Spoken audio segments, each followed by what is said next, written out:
The internet is playing a more significant role in our lives. Education is no different. Detailed information about schools is available online. You can apply for a school online, find and fill out financial aid forms online, and, as you'll see in this video, it is becoming more and more common to attend school via the internet. As you may already know, many courses are taught online and more classes are being added every quarter or semester. At some schools, there are now classes that are only available online. Being able to take courses online offers great benefits, but online learning has its difficulties too. For some students, listening to a lecture and doing coursework in a cafe, library, or even sitting on the beach is the perfect setting in which to learn. Other students find it a challenge to succeed in online courses and struggle with being able to focus and complete work. In this video, we will visit with several instructors and students who share their experiences. They will talk about the positive aspects and benefits of online learning, the pitfalls to avoid, and the challenges. So how is online learning, or what is often called e-learning, defined? English instructor Laura Kingston, who teaches several online courses and has used forms of online instruction for over 9 years, says, Well, that's a tough question. I have a real hard time answering that because I think it's so different for everyone who comes to it, but it's basically online learning is getting the same information that you would in a classroom in a different way. It's a hard question to answer. Succinctly anyway. Like newspapers, books, shopping, listening to music, and so many other parts of our lives, education, at least in part, is converging on the internet. This convergence is happening for the same reason: convenience. The benefit is, I think, exactly the same as the benefit for the student in the flexibility. More and more students are working full-time and have families. The majority of my online students currently, that's the same case. So they're in exactly the same position as I am.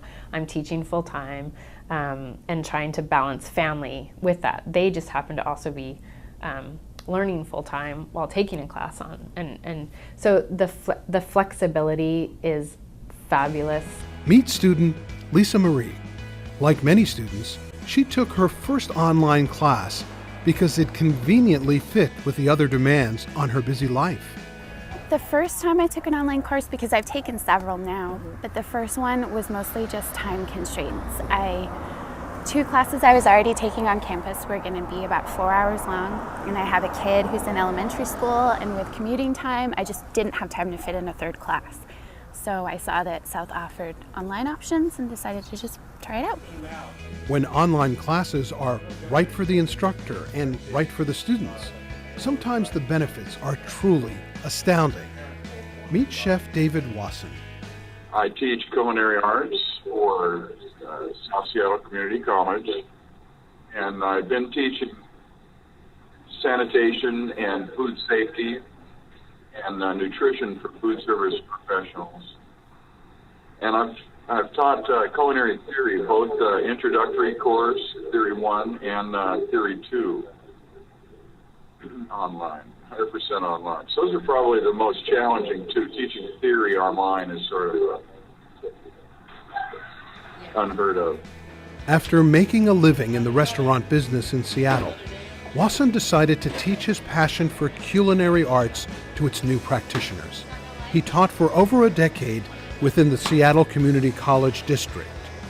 But it was after returning from a vacation that Chef Wasson discovered just how convenient online learning can be.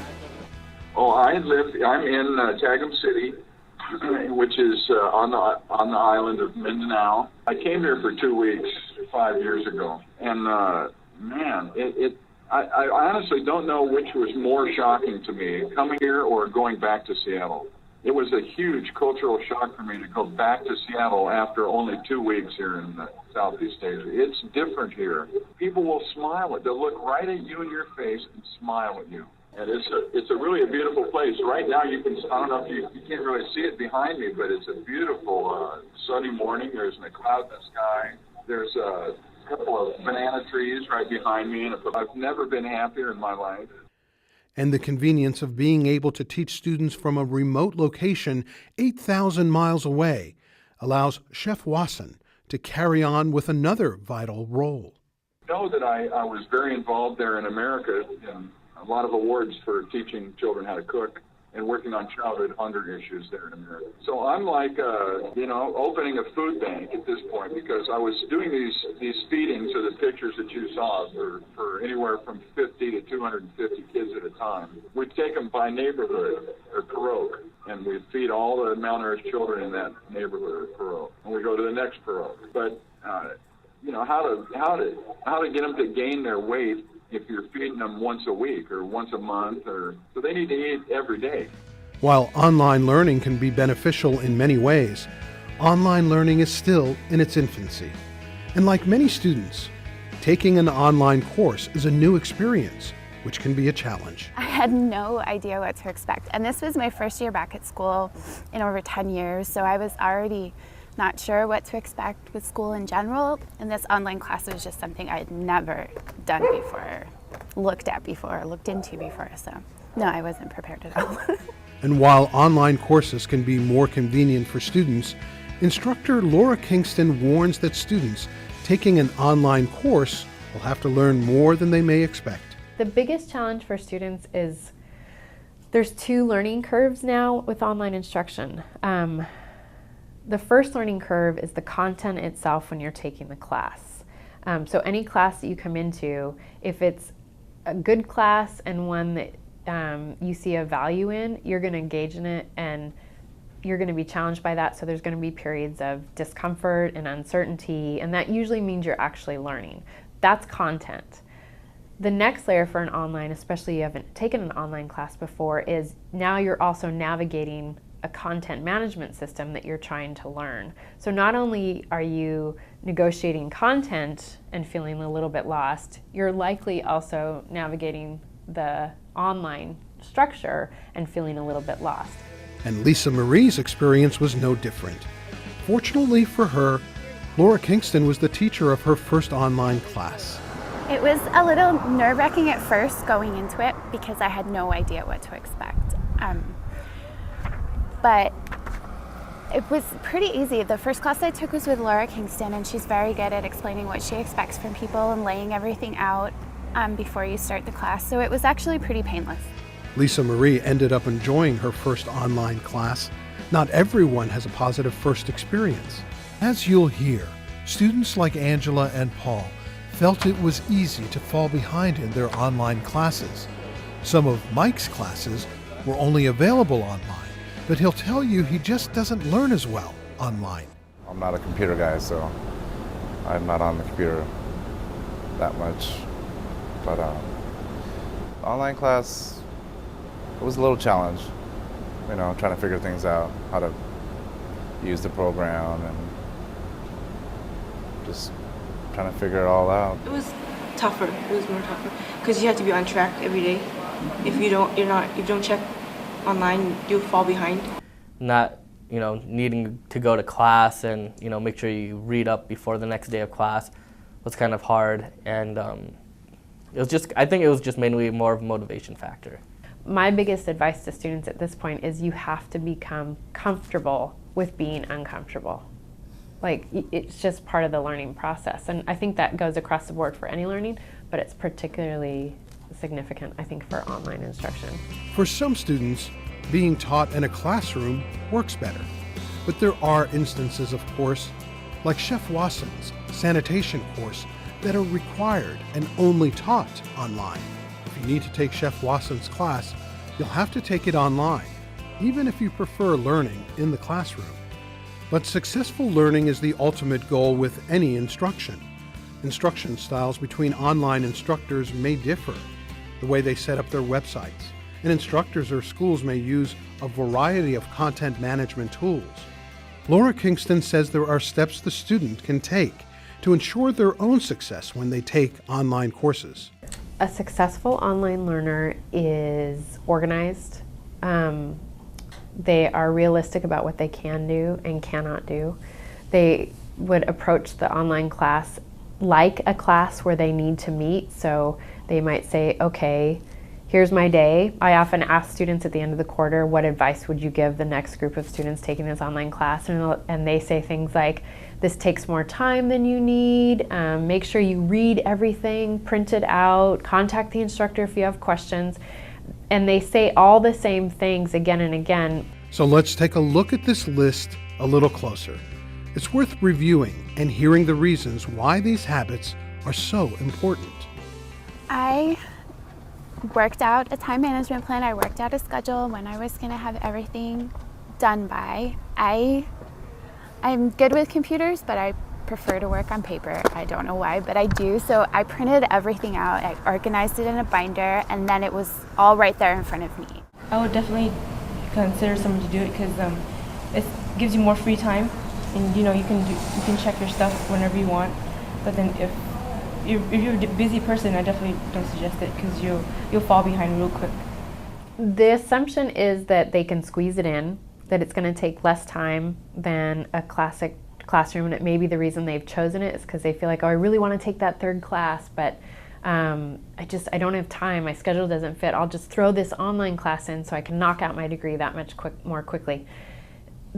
That is one of the first steps to kind of drowning in the online class. Then the next thing that will tend to happen is a procrastination of checking the class. I would say 95% of the students that sign up for my class that don't log in and check in the first week end up failing or dropping out. Even those that want to add late, and I reluctantly may sign them in, there's so much to catch up on that it's too much. It's too much for anybody. I also think that even though it's an online class, maybe setting up a chunk of your day, setting up like from 10 to 11 to do it, get it knocked out. That's what I did. I would leave a timeout and just get my stuff done. They might say, okay, here's my day. I work from 9 to 5. My kids come home, we have dinner. I know that I get tired by 8:30, so my class in the morning is going to be from 5 to 6. I'm going to log online 3 days a week from 5 to 6 and make sure I'm looking for any emails from the instructor, noticing any announcements, going over assignments, doing reading. There's somebody who plans their week and sticks to it as much as possible. Make sure you read. Don't pretend you read it and respond to Blackboard, because people will laugh at you. Because they will come back and post something and you don't know what you're talking about. And plus it's a lot of reading. You're not sitting in a classroom listening to someone talk to you.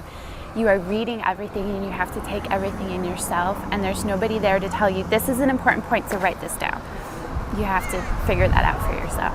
One of the biggest misconceptions, I think, is that an online class, you would read as if you're, getting your updates on whatever websites that you read. You can scan quickly. Deep reading still has to happen in online classes. The idea that you can scan information, you will lose important information. And that's the only way you're getting it. You don't have the value of going to a classroom or the added benefit of going to a classroom and hearing the instructor tell it to you, and then you can just scan the assignment again because you've already heard it once. I would leave a timeout and just get my stuff done, print all my stuff, and so I can just read at home. Printing it out is better than reading on the computer, at least for me.